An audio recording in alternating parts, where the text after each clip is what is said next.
गेहूं का चूर्ण इत्यादि श्री सत्यनारायण भगवान के व्रत की कुल सामग्री को लेकर अपने घर गया। फिर उसने अपने भाइयों को बुलाया, विधि के साथ भगवान का पूजन किया और व्रत किया। उस व्रत के प्रभाव से वह बूढ़ा लकड़हारा धन पुत्र आदि से युक्त हुआ और संसार के समस्त सुख भोग कर वैकुंठ को चला गया। बोल श्री सत्यनारायण भगवान की जय। श्री कृष्ण गोविंद हरे मुरारी, हे नाथ नारायण वासुदेव। श्री कृष्ण गोविंद हरे मुरारी, हे नाथ नारायण वासुदेव। हे नाथ नारायण वासुदेव, हे नाथ नारायण वासुदेव। श्री कृष्ण गोविंद हरे मुरारी, हे नाथ नारायण वासुदेव।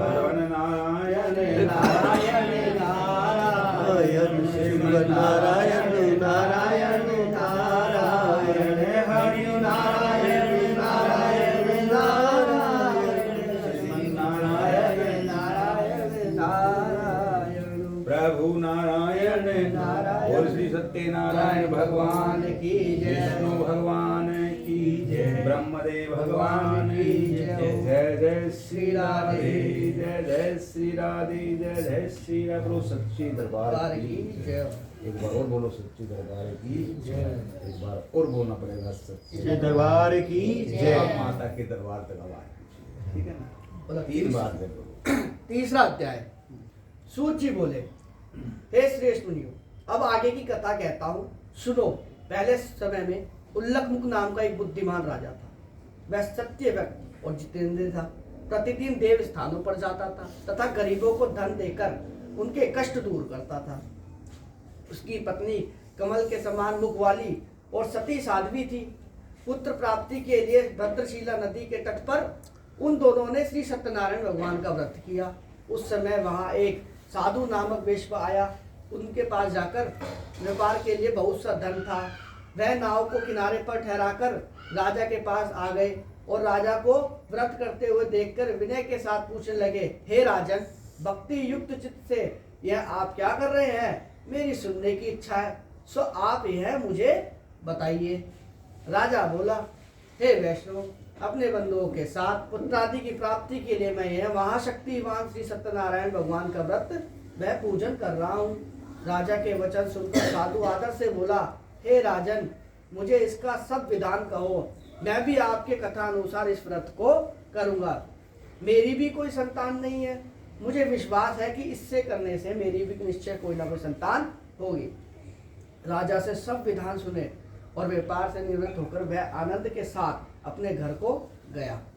साधु ने अपनी स्त्री को संतान देने वाले इस व्रत का समाचार सुनाया और प्रण किया कि जब मेरे संतान होगी तब मैं इस व्रत को करूंगा। साधु ने ऐसे वचन अपनी स्त्री लीलावती से कहे। एक दिन उसकी स्त्री लीलावती पति के साथ आनंदित होकर संसारिक धर्म व प्रवृत्त होकर श्री सत्यनारायण भगवान की कृपा से गर्भवती हो गई तथा 10वें महीने में उसके एक सुंदर कन्या का जन्म हुआ। जैसे दिनों दिन वह इस प्रकार बढ़ने लगी जैसे शुक्ल पक्ष का चंद्रमा बढ़ता है। कन्या का नाम कलावती रखा गया। तब लीलावती ने मीठे शब्दों में अपने पति से कहा कि जो आपने संकल्प किया था कि मैं भगवान का व्रत करूंगा, अब आप उसे करिए। साधु बोला, हे विप्रे, अब मैं इसके विवाह पे करूंगा। अब इस प्रकार की अपनी पत्नी को आश्वासन दे वह नगर को गया। कलावती तृतीय ग्रह में वृद्धि को प्राप्त हुए और साधु ने जब नगर में सखियों के साथ अपनी पुत्री को देखा तो तुरंत दूत बुलाकर कहा कि पुत्री के वास्तु कोई सुबह वर ढूंढ कर लाओ। साधु की आज्ञा पाकर दूत कंचन नगर और पहुंचा और वहां पर बड़ी खोज कर देखभाल कर लड़की के लिए संयोग वाणी पुत्र को ले आया। उस संयोग लड़के को देखकर साधु ने अपने बंधुओं सहित प्रश्नचित्त होकर अपनी पुत्री का विवाह उसके साथ कर दिया। किंतु दुर्भाग्य से विवाह के समय भी उस व्रत को करना वह भूल गया। तब श्री सत्यनारायण भगवान क्रोधित हो गए और साधु को श्राप दिया कि तुम्हें दारुण दुख प्राप्त होगा। अपने कार्य में कुशल साधु वेश अपने जमाता सहित समुद्र के समीप स्थित रतनपुर नगर में गया और वहां दोनों ससुर जमाई चंद्रकेतु राजा के उस नगर के व्यापार करने लगे। एक दिन भगवान सत्यनारायण की माया से प्रत्येक कोई चोर राजा का धन चुरा कर भाग रहा था, किंतु राजा के दूत को आता देखकर चोर घबराता हुआ भागते हुए राजा के धन को वहीं चुपचाप रख दिया जहां पर वह ससुर और जमाई ठहरे हुए थे। तब दूतों ने उस साधु वेश के पास राजा के धन को रखा देखकर तो वह दोनों को बांध कर ले गए। राजा के समीप जाकर बोले, हे राजन, ये दो चोर हम पकड़ कर लाए हैं, देख कर आज्ञा दीजिए। तब राजा की आज्ञा से उनको कठोर कारावास में डाला दिया और उनका सब धन छीन लिया। श्री सत्यनारायण भगवान के श्राप को कारण साधु वेश की पत्नी व पुत्री भी घर पर बहुत दुखी हुई। उनके घर पे जो धन रखा था वो भी चोर चुरा के ले गए। शारीरिक व मानसिक पीड़ा तथा भूख प्यास से अति दुखित होकर अन्न की चिंता के कलावती एक ब्राह्मण के घर गई। वहां उसने श्री सत्यनारायण भगवान का व्रत होते देखा, फिर कथा सुनी तथा प्रसाद ग्रहण किया। करते रात को घर आई। माता ने कलावती से कहा, हे पुत्री, अब तक कहाँ रह गई थी, तेरे मन में क्या है? कलावती बोली, हे माता, मैंने एक ब्राह्मण के घर श्री सत्यनारायण भगवान का व्रत होते देखा है। कन्या के वचन सुनकर लीलावती भगवान के पूजन की तैयारी करने लगी। लीलावती ने परिवार और बंधुओं के सहित श्री सत्यनारायण भगवान का पूजन किया और वर मांगा कि मेरे पति और दामाद शीघ्र घर आ जावे। साथ ही प्रार्थना की, हे भगवान, हम सब अपराधी क्षमा करो।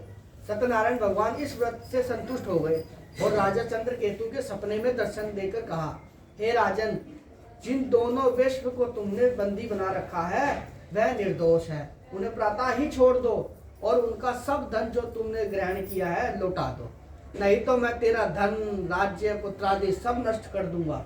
राजा से ऐसे वचन कहकर भगवान अंतर्धान हो गए। प्रातः काल राजा चंद्रकेतु ने सभा में अपना सपना सुनाया और फिर दोनों वाणिकों को बुलाकर कैद से मुक्त करा। सभा में बुलाकर दोनों ने अति राजा को नमस्कार किया।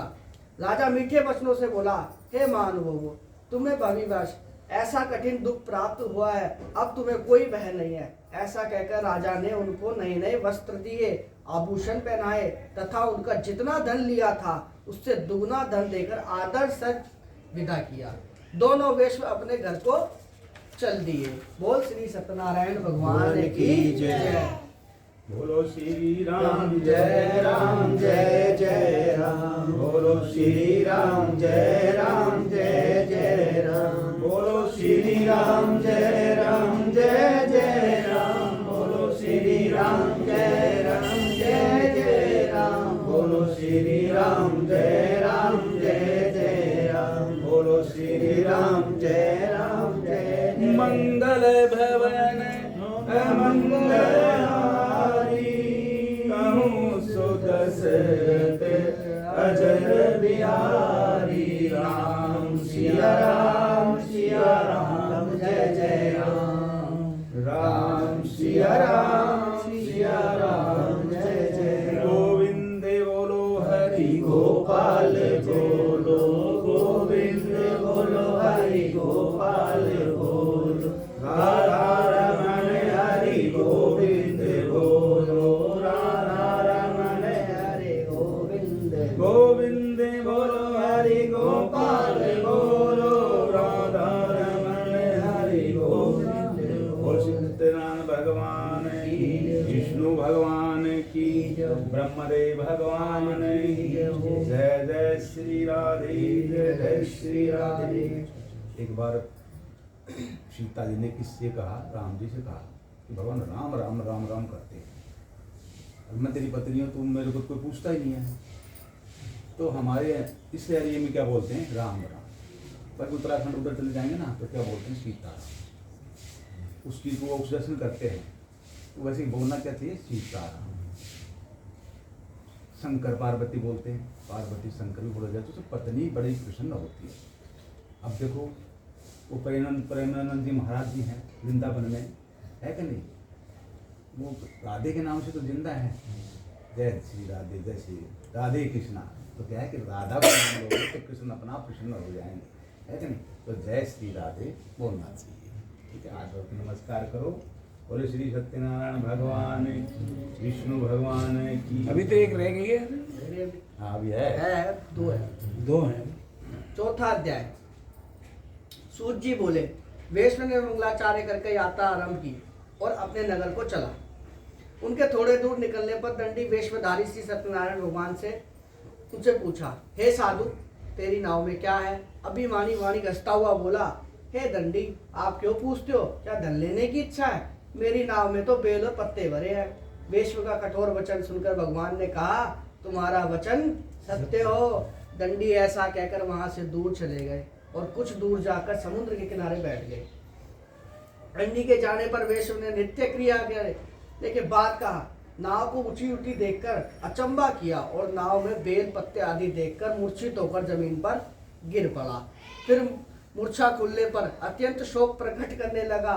तब उसका दामाद बोला कि आप शोक ना करें, ये दंडी का श्राप है, अतः उनकी शरण में चलना चाहिए, तभी हमारी मनोकामना पूरी होगी।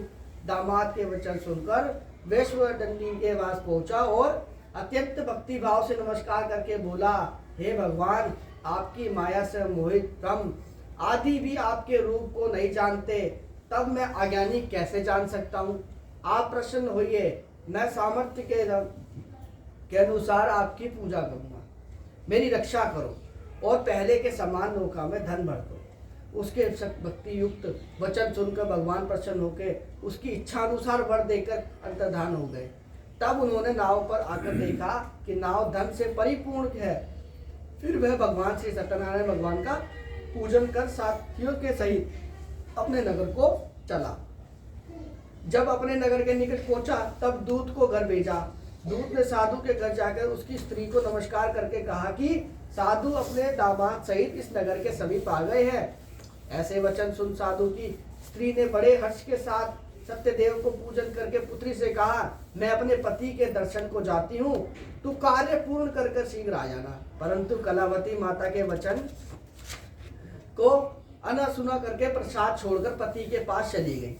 अब प्रसाद की अवज्ञा के कारण सत्यदेव फिर नाराज हो गए। उसके पति को नाव सहित पानी में डुबो दिया।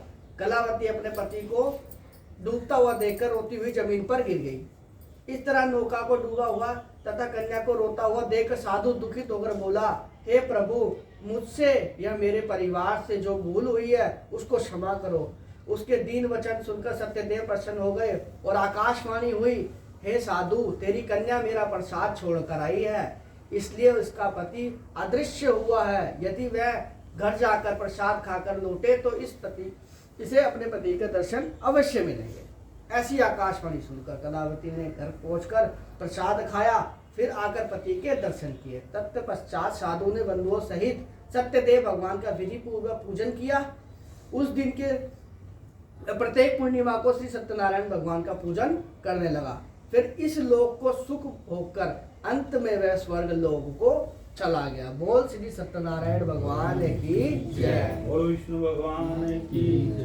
भगवान नारायण नारायण नारायण श्रीमन्नारायण नारायण नारायण हरि नारायण नारायण नारायण श्रीमन्नारायण नारायण नारायण। श्री कृष्ण गोविंद हरे मुरारी, नारायण वासुदेवा।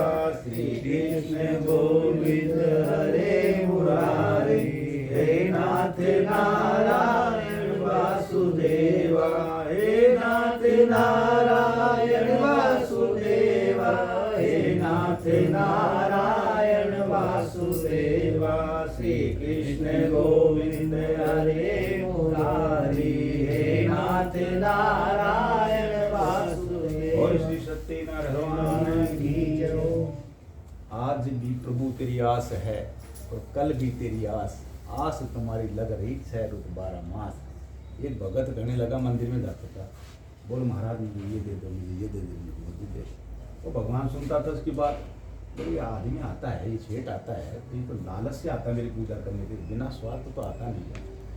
तो एक दिन भगवान उसको दर्शन दे ही दिया, भाई तुझे क्या चाहिए? कि महाराज तुम्हारी जिंदगी सेवा करते करते हो गई, लेकिन आपने मेरे को कुछ नहीं दिया। तो तू एक बार है ना, तू बिना स्वार्थ आ मेरे पास, बिना लालच के आ, मैं एक दिन में ही दे दूंगा तेरे को। तू स्वार्थ से पूजा मत कर। तो हम जो भगवान की पूजा करते हैं तो बिना स्वार्थ, तन मन धन से, हमारा जो कर्म है हम करते रहें, बाकी तो प्रभु की कृपा है। कहते भगवान की पूजा कर ली, सब कुछ कर लिया, कुछ नहीं होता, भगवान कुछ नहीं देता।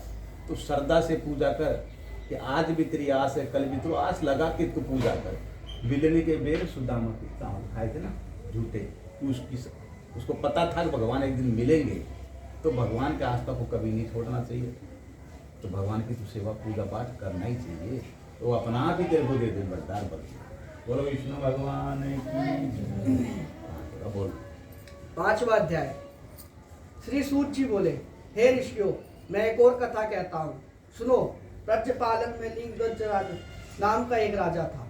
उसने भी भगवान का प्रसाद त्याग कर दुख पाया। एक समय वन में जाकर वन्य पशुओं को मारकर बड़ के पेड़ के नीचे आया। उसने ग्वालों को भक्ति भाव से बंधुओं सहित श्री सत्यनारायण भगवान का पूजन करते देखा, परंतु राजा अभिमानी वेश में देखकर भी वहां नहीं गया और ना ही नमस्कार किया। जब ग्वालों ने भगवान का प्रसाद उसके सामने रखा तो वह प्रसाद को त्याग कर अपनी सुंदर काशी नगरी को चला गया। वह उसने अपना सब कुछ नष्ट पाया। तब वह जान गया कि यह सब भगवान ने ही किया है। तब वह उसी स्थान पर ग्वालों के समीप गया और विधि पूर्वक प्रसाद खाया और तथा सत्यदेव की कृपा से पहले जैसा था वैसा फिर हो गया। दीर्घकाल तक सुख भोग कर मरने के स्वर्ग लोक को गया। जो मनुष्य इस परम दुर्लभ व्रत को करेगा, भगवान की कृपा से उसके धन धान्य की प्राप्ति होगी। निर्धन धनी और बंधन से मुक्त हो जाएगा। निर्भय हो जाता है कि श्री संतानहीन भी संतान की प्राप्ति होती है तथा सब मनोरथ पूर्ण होकर अंत में वह वैकुंठ धाम को जाता है। जिन्होंने पहले इस व्रत को किया है, अब उनके अगले जन्म की कथा कहता हूँ। वृद्ध सनातन धन ब्राह्मण ने सुदामा का जन्म लेकर मोक्ष को प्राप्त किया था। उल्लक मुख नाम का राजा दशरथ होकर बैकुंठ को प्राप्त किया था।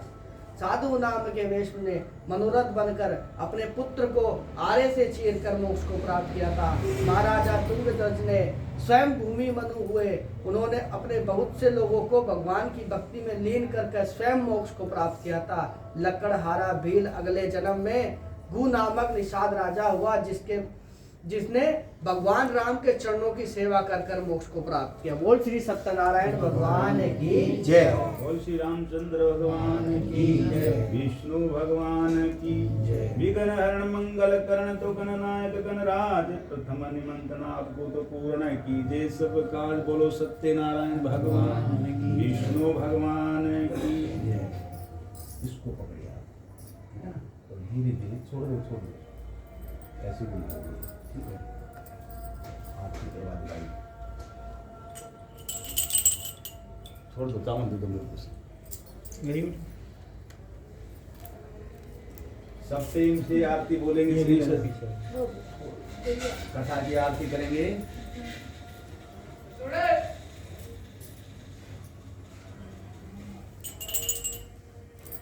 हाथ जोड़ के प्रेम से आरती बोलेंगे।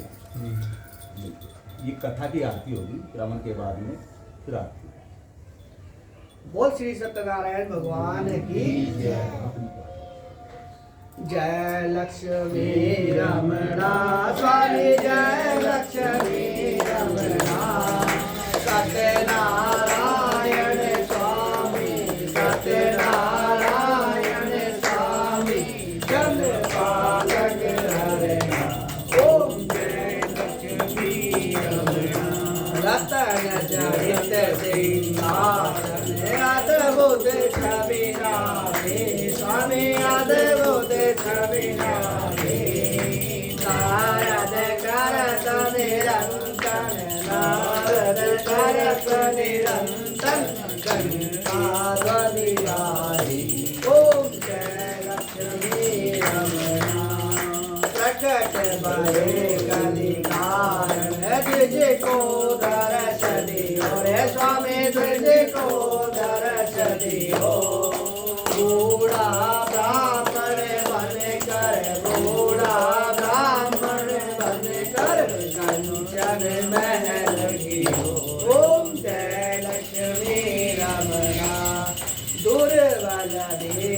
कठोरो इन पर कृपा करी स्वामी इन पर कृपा करी चंद्रचूड़ एक राजा चंद्रचूड़ एक राजा जिनकी विपत्ति हरी ओम जय लक्ष्मी रमणा विश्व मनोरथ पायो सारे रात जदीनो स्वामी सारे रात जदीनो तो फल भोग प्रभु जी तो फल भोग प्रभु जी स्तुति के ओम जय लक्ष्मी रमणा भाव भक्ति के कारण छिन छिन रूप धरो स्वामी छिन छिन रूप धरो शरदाधारण किन शरदाधारण किन तिनके काज धरो ओम जय लक्ष्मी रमणा ग्वाल बाल संग्राम वन में भक्ति करी स्वामी वन में भक्ति करी मन वांछित फल देयो मन वांछित फल देयो दीन दयाल हरि ओम जय लक्ष्मी रमणा शरद प्रसाद सवारो कदले फल मेवा स्वामी कदले फल मेवा धूप दीप तुलसी से धूप दीप तुलसी से राधे सत देवा ओम जय लक्ष्मी रमणा की आरती जो कोई नर गावे स्वामी प्रेम सहित गावे कहत शिवानंद स्वामी रटत हरि हर स्वामी वांछित फल पावे ओम जय लक्ष्मी रमणा ओम जय लक्ष्मी रमणा स्वामी जय